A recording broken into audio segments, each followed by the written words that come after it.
और कुछ अहम मीटिंग्स जो हैं वो सामने आई हैं, जिससे ये इंडिकेशंस आ रही हैं कि 5 अगस्त या 19 अगस्त के हवाले से इंडिया फिर किसी ऑपरेशन की तरफ जा सकता है, या जो है आज़ाद जम्मू कश्मीर के ऊपर किसी किस्म के अटैक की सूरत हाल डेवलप हो सकती है। अब इसका मतलब क्या है, ये आप मुझसे ज़्यादा जानते हैं। हमारे दोस्तों को भी समझ है, इसकी बहुत ज़्यादा समझ है, उन्हें पता है कि क्या कुछ आ रहा है। प्रॉब्लम यह है कि उनकी पेशबंदी उस लेवल की नजर नहीं आती। ऑपरेशन सिंदूर के बाद कांप उठा पाकिस्तान। भारत ने फिर दिखाया अपना पराक्रम। तो मैंने जैसे बताया था कि ये जो दिन होंगे इसमें आपको कंटिन्यूसली खुदा ना खास्ता बुरी से बुरी जो है खबरें मिलेंगी। ये सैटर्न जैसे ही थोड़ा और पीछे जाएगा तो प्रॉब्लम मजीद बढ़ेंगे। तो इंडिया के साथ पाकिस्तान के प्रॉब्लम यहाँ समझे यहाँ से स्टार्ट होंगे और ये बढ़ते ही जाएंगे। अब जैसे पाकिस्तान के डिप्लोमेटिक मिसफायर्स होंगे, बैक चैनल टॉक्स नाकाम हो सकती हैं, ठीक है, डोमेस्टिक जो सिक्योरिटी है उसके उस पे जैसे कहते हैं कि मैसेजिंग जो हो रही होगी या चल रही होगी वो खराब हो जाएगी। भारत के शेरों, वीडियो को लाइक करके और सब्सक्राइब ठोक के पाकिस्तानियों को दिखाओ भारत की ताकत और कमेंट में लहराओ अपना तिरंगा। जय हिंद लिखना न भूलना।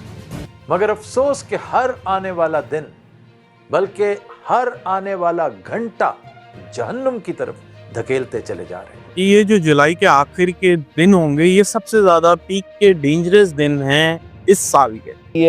तो सर वो लोग सिर्फ इल्जाम थोड़ी लगा रहे होते हैं, सबूत भी दे रहे होते हैं। 26 मकामात पे उन्होंने मिसाइल दागे थे। 26 सुना है ये सिलसिला करीब तर होता जा रहा है। 5 अगस्त को पता नहीं क्या कुछ ऐसा होने वाला है।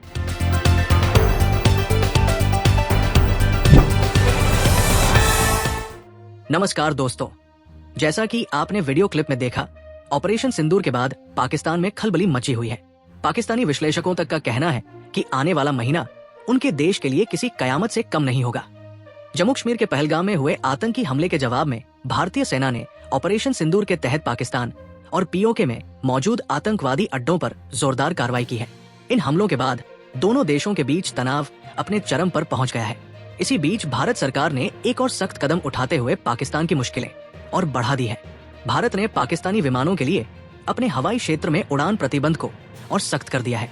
केंद्रीय नागरिक उड्डयन राज्य मंत्री ने मंगलवार को सोशल मीडिया प्लेटफॉर्म एक्स पर जानकारी साझा करते हुए बताया कि पाक विमानों के भारतीय हवाई क्षेत्र में प्रवेश पर लगी पाबंदी को अब 23 अगस्त 2025 तक बढ़ा दिया गया है।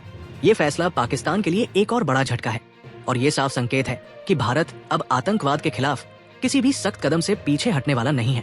अगर आप चाहते हैं कि हम इस मुद्दे पर और गहराई से जानकारी दें या ऑपरेशन सिंदूर पर विश्लेषण करें तो कमेंट में जरूर बताएं। तो सर वो लोग सिर्फ इल्जाम थोड़ी लगा रहे होते हैं, सबूत भी दे रहे होते हैं।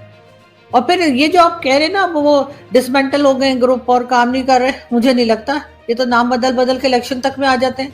खासतौर पे ये हाफिज सईद का ग्रुप तो कई बार सुनने में आया कि इलेक्शन तक लड़ गया और नाम बदल कर आ गए, फिर दोबारा से इनके ऊपर एक्शन हुआ था। और ये अकेले नहीं है, कई लोग ऐसे जो अपने ग्रुप का नाम चेंज कर देते हैं और फिर आ जाते हैं।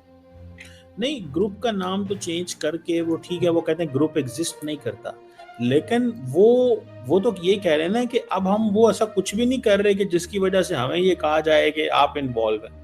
तो इसमें फिर क्या प्रॉब्लम है? मतलब they are common human being, मतलब इंसान है, उन्होंने भी तो अपना बिजनेस करना है, कुछ जिंदगी गुजारनी है। तो मतलब अगर ग्रुप खत्म कर दिए हैं तो दैट इज समथिंग गुड। मतलब जिन लोगों ने किए हैं उनको अप्रिशिएट करना चाहिए कि नहीं? तो पाकिस्तान को तो फिर यूएन के ऊपर केस कर देना चाहिए कि ये लोग तो बेचारे डिसमेंटल हो गए, तो काम ही कुछ नहीं कर रहे, ये तो टोपियां सी के गुजारा कर रहे हैं और आपने इनको टेरर ऑर्गेनाइजेशन डिक्लेयर कर दिया। तो हम इनके ऊपर केस क्यों नहीं कर देते? इंटरनेशनल कोर्ट ऑफ जस्टिस में जाएं और कहे देखो इतने आम से लोग हैं बेचारे, इतने गरीब लोग हैं, इतने सीधे हो गए, तो तीर की तरह सीधे हो गए और आप लोग इनका नाम डाले जा रहे हैं, तो उनके ऊपर उल्टा केस कर दे पाकिस्तान जाके, अगर इतना ही कॉन्फिडेंट है लोग। जबकि आप जानते हैं कि ये लोग नाम बदल कर आते हैं और इनका कोई काम नहीं बदलता, ये वही रहते हैं जो ये हैं। ये वो जिसे कहते हैं ना कुत्ते की दुम है, ये सीधे नहीं होते। हाँ, इनका तरीका है वारदात चेंज हो सकता है कि ये पहले किसी और तरीके से ऑपरेट करते हो, अब कोई और तरीका इन्होंने कर लिया हो, ये जरूर हो सकता है। लेकिन ये सुधर जाएंगे, मुझे नहीं लगता कि ये सुधरने वाली चीजें हैं। आपका क्या ख्याल है, अमेरिका ने क्यों इस ग्रुप को सैंक्शन किया है इस वक्त? What do you make of this? Sir कुछ पॉइंट्स उनके हाथ में आए होंगे जब भी किया होगा ना, कुछ नहीं, ऐसे बस सिर्फ इसलिए कि उनको ऐसा लगा। अमेरिका कोई हम लोगों की तरह तो काम नहीं करता कि मेरा ख्याल है, मुझे ऐसा लगता है, ऐसा तो नहीं होता ना कुछ सर पॉइंट्स उनके सामने आए होंगे, चाहे भारत ने दिया हो या किसी ने भी दिया हो, फिर उन्होंने उनको वेरीफाई किया होगा। अगर भारत भी कर रहा है तब भी वो वेरीफाई करेंगे, भारत के सिर्फ कह देना तो काफी नहीं होगा, वरना तो अभी तक यहाँ पर जितने लोग इनमें से आधे तो अरेस्ट हो गए होते, तो वो अगर भारत का ही जोर चल रहा होता, भारत ने उन्हें कुछ ना कुछ बताया होगा, उसके बाद उन्होंने उसको वेरीफाई किया होगा, तब जाके फिर ऐसा किया होगा ना। इसलिए कि जो टेरर ऑर्गेनाइजेशन या टेरर फंडिंग के केसेस हैं या जो लोग हैं हाफिज सईद टाइप के, तो वो लिस्ट जो है वो इतनी मतलब उसमें 100-200 ही लोग होंगे ना, उससे ज्यादा तो नहीं होंगे, तो उनको उन्होंने चेक किया होगा, वेरीफाई किया होगा, उसके बाद इनके ऊपर इल्जाम लगा होगा। लेकिन इस वक्त इसहाक डार साहब को बात नहीं करनी चाहिए थी, उन्होंने ऐसा बात करके और साबित कर दिया कि हाँ वो जो ये कहते हैं ना नॉन स्टेट एक्टर, तो उन्होंने बता दिया कि नॉन स्टेट एक्टर नहीं है, ये स्टेट एक्टर ही है, क्योंकि आपका डिप्टी प्राइम मिनिस्टर खड़े होकर उनके लिए बात कर रहा है। नहीं, ये वैसे जो स्टेटमेंट इसहाक डार साहब चला रहे हैं ना मैडम, ये तब की है जब इंडिया ये हमला हुआ था, ठीक है।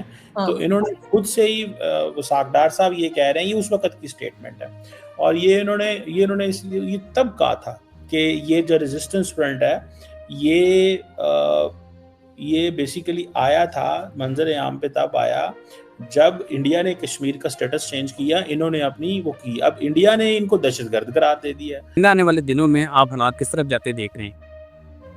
जी, इंडिया पाकिस्तान को तो अगर आप देखते हैं दानिश भाई, तो मैंने आपको बोला है ये मसले मसाइल अभी पाकिस्तान को दरपेश रहेंगे, लेकिन खुदा ना खास्ता अगर इंडिया ने पानी छोड़ा तो पाकिस्तान के लिए बहुत बड़े मसले हो जाएंगे, क्योंकि पाकिस्तान के सब थोड़ा सेंसिटिव पॉइंट पे जो सैटर्न है ना ट्रांजिट कर रहा, ये सैटर्न जैसे ही थोड़ा और पीछे जाएगा तो प्रॉब्लम मजीद बढ़ेंगे। तो इंडिया के साथ पाकिस्तान के प्रॉब्लम यहाँ समझें यहाँ से स्टार्ट होंगे और ये बढ़ते ही जाएंगे। तो मैंने जैसे बताया था कि ये जो दिन होंगे इसमें आपको कंटिन्यूसली खुदा ना खास्ता बुरी से बुरी जो है खबरें मिलेंगी, और ये भी पॉसिबल है कि आपको जैसे मैंने बताया जंगों के मामलात ये मज़ीद बढ़ते हुए नज़र आए। तो आई होप ऐसा ना हो। और ये जो आपने सीरिया की बात की है, मैंने कहा है आपको कि इसराइल सुकून से नहीं बैठेगा, वो एक के बाद एक के साथ महाज चला के ही रखेगा। तो इसराइल के लिए अभी जो आने वाला टाइम है वो ज़रा डिफरेंट होगा। इसराइल के साथ जो मामलात हैं मुझे ऐसा लगता है कि ज़रा ये टेढ़े ही होंगे, और इंशाल्लाह 1-2 वीडियो के बाद मैं नेतन्याहू के बर्थ चार्ट के ऊपर रीडिंग की हुई है, उनका भी डिस्कशन करेंगे कि आने वाले दिन नेतन्याहू के लिए कैसे होंगे। तो मुझे ये ऐसा लगता है कि ये ऑलमोस्ट जो जंगों का एक महाज है ये इस टाइम पीरियड में ज़्यादा ही एक्टिवेट होता हुआ नज़र आएगा। सर मैं नहीं समझती, मुझे लगता है कि ये अमेरिका को जब तक अमेरिका सियासी चाल वैसे नहीं चल सकता जब तक कि कोई प्रूफ ना हो, और उन्होंने जैसे बाकी चीज़ों के सामने वो रखते हैं उसी तरह से रखा होगा। बाकी हमारा तो सर हम तो हाफिज सईद को भी नहीं मानते कि वो टेररिस्ट है, हालांकि यूएन ने कह रखा है, अभी भी अगर आप गूगल करें तो आपको हाफिज सईद का नाम मिल जाएगा और डेजिग्नेटेड टेररिस्ट भी लिखा हुआ मिल जाएगा, लेकिन हम कहते हैं नहीं वो तो मसीहा है। इस चैनल पर सबसे पहले मिलती है वो आवाज जो देश के पक्ष में बुलंद होती है, तो देरी किस बात की? आज ही जुड़िए हमारे मिशन से और बनिए सच्चे भारतवासी की पहचान। वीडियो देखने के लिए आपका आभार। जय श्री राम।